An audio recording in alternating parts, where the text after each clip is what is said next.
2022. Environ 2 750 000 personnes souffriraient d'au moins une limitation fonctionnelle. Parmi celles-ci, près de 500 000 ressentent leur invalidité et sont reconnus handicapés. En 2019, on estimait le taux de chômage des adultes handicapés à 2 fois supérieur à celui de la moyenne nationale. Avec les chiffres d'aujourd'hui, 11% des adultes en situation de handicap seraient au chômage, une grande partie d'entre eux étant demandeurs d'emploi. Et ceci sans tenir compte du degré de handicap.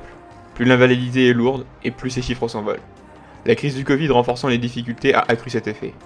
L'état des lieux fait mal, l'isolement des personnes handicapées est un problème majeur. Wow, j'ai fait un peu plus joyeux comme intro déjà. Bon, aujourd'hui, je mets en pause tous mes projets, juste pour pouvoir sortir cette vidéo un peu en urgence. Je vais sûrement enfoncer des portes ouvertes, mais personnellement, là, le problème est arrivé à un niveau où j'ai besoin de faire quelque chose. Je pourrais rien résoudre tout seul, et c'est pour ça que j'ai besoin que cette vidéo, elle atteigne les hautes instances. J'insiste toujours sur les likes et les partages pour le ratio. Aujourd'hui, je fais pas ça seulement pour les stats. Quand on parle de handicap, on a tendance à, je crois, se focaliser beaucoup sur les réussites. Et c'est une très bonne chose, je pense. Mais dans beaucoup de cas, j'ai l'impression que ça occulte aussi la dure réalité du quotidien. Et au final, à part les personnes concernées directement, le reste du monde, il s'en fout, ou il est juste pas au courant.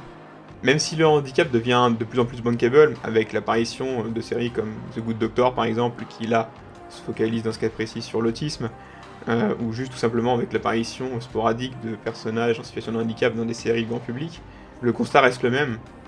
Pour l'immense majorité d'entre nous, on est très loin de vivre une vie de dingue, on n'est pas non intouchable.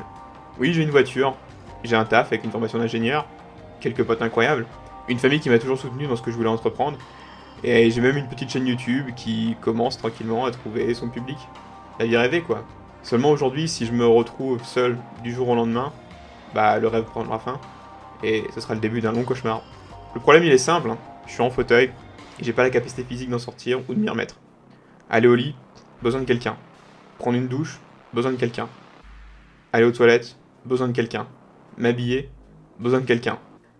Ce quelqu'un aujourd'hui, c'est mes parents. Et j'en arrive à être dans une situation où je commence presque plus à trop me sentir chez moi, même en étant chez moi. On se rend pas compte parce qu'au final, j'ai une vie qui est mine de rien assez validiste, dans le sens où j'ai toujours tout fait pour essayer de m'insérer au maximum dans cette société qui n'est au final pas taillée pour moi. Mais l'enjeu il est réel, et je suis certainement pas le seul concerné. Pour n'importe quelle personne normale, entre guillemets, ce serait pas trop difficile. Tu peux bouger, t'as un taf, tu peux te trouver un appart à louer ou à acheter. Mais dans mon cas, me retrouver seul dans un logement, sans aide, c'est impossible. Je peux pas vivre. Bon, pour les aides à la personne, laissez-moi un peu vous expliquer comment ça fonctionne en France. Pour chaque tâche du quotidien qui nécessite l'intervention d'un aidant, on lui attribue en fait une valeur en minutes, et quand on met bout à bout tout ce qu'on a le droit, on arrive à un total qui est autour des 5-6 heures maximum par personne. Et dit comme ça paraît assez énorme. Sauf que, on doit planifier l'intervention de la tierce personne. Et sur des tranches horaires précises. Donc par exemple, elle viendrait le matin 2 heures, le midi 1 heure, et le soir 2 heures encore. Donc ça veut dire que administrativement, on te demande de ne pas être handicapé en dehors de ces heures-là. Et évidemment, ces plages horaires, elles sont aussi limitées. Donc généralement ça va de 7h à 20h. Donc en gros si je résume, j'ai le droit d'avoir besoin d'aide 5 heures par jour, entre 7h et 20h. En dehors de ce cadre-là, je peux juste aller me faire brosser. Sauf que mon handicap, lui, il est présent, il est là en permanence. Donc j'ai pas le droit de me lever à 4h du mat par exemple pour aller à un événement. J'ai pas le droit de me coucher à minuit car j'ai fait la tournée des bars avec des potes, ou parce que j'ai été à un repas professionnel, ou peut-être tout simplement parce que j'ai pas moins de 6 ans ou plus de 80 ans et que j'ai pas besoin de dormir 15 heures sur 24. J'ai pas le droit de faire tomber un truc et d'avoir besoin de le ramasser. J'ai pas le droit même d'avoir envie d'aller aux toilettes quand j'ai envie. Et si je tombe malade en pleine nuit, je peux crever. Elle est là la réalité. Avec le cadre légal de ce à quoi j'ai droit, on me prive de mes libertés et de disposer de mon corps comme je l'entends. C'est quand même un comble en 2022, dans une époque où inclusivité c'est le mot qu'on entend partout. Comment est-ce qu'on peut être crédible en voulant rendre la société accessible si derrière on n'apporte pas l'aide humaine nécessaire pour pouvoir consommer cette société de manière normale? Aujourd'hui tout repose sur les familles. Ça veut dire que tu te sens pas complètement chez toi, parce que tu n'es pas chez toi, tu es chez tes parents ou dans ta famille. S'il y a des soucis familiaux, tu te retrouves au milieu de tout ça, même si ça devrait pas te concerner. Les aidants familiaux, ils peuvent pas non plus vivre leur propre vie normalement, parce que t'as le parasite qui est là à la maison, entre guillemets. J'utilise des mots très forts et j'exagère volontairement, mais vous voyez où je veux en venir. Quand ça fait 20, 30, 40 ans que ça dure, il y a un moment, la charge physique et mentale, elle devient ingérable. Et moi, j'en suis arrivé à ce stade-là, en fait. Je sais que je cherche toujours à donner un peu cet air de mec indestructible et qui a un humour sans limite.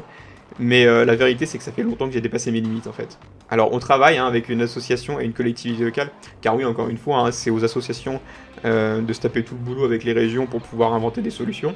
Ce serait un genre de projet où il y aurait des apparts et des pavillons dans lesquels vivraient des personnes en situation de handicap, et elles mettraient en commun, en quelque sorte, ces fameuses 5-6 heures auxquelles elles ont le droit pour essayer de pouvoir avoir une personne qui serait là à tenir et qui puisse intervenir de manière ponctuelle à n'importe quelle heure du jour et de la nuit. Mais ce projet, il est encore au stade d'étude. On n'est pas encore sûr de la finalité, et même si on est optimiste et que tout se passe bien, ce sera d'ici 2 à 3 ans au mieux. Et je compte pas l'abandonner, mais là j'ai besoin d'une solution à plus court terme, même si c'est temporaire, ça devient vital. Donc voilà, c'est un petit appel à l'air en fait en quelque sorte. Faut que cette vidéo soit vue au maximum. J'ai besoin de solutions, de pistes, n'importe quoi. Donc je sais pas si des personnes dans la même situation ont réussi à s'en sortir, ou je sais pas si des grosses assos style APF ou Téléthon passent par là et puis elles sentent d'humeur généreuse, bah mes DM Twitter et Insta sont ouverts.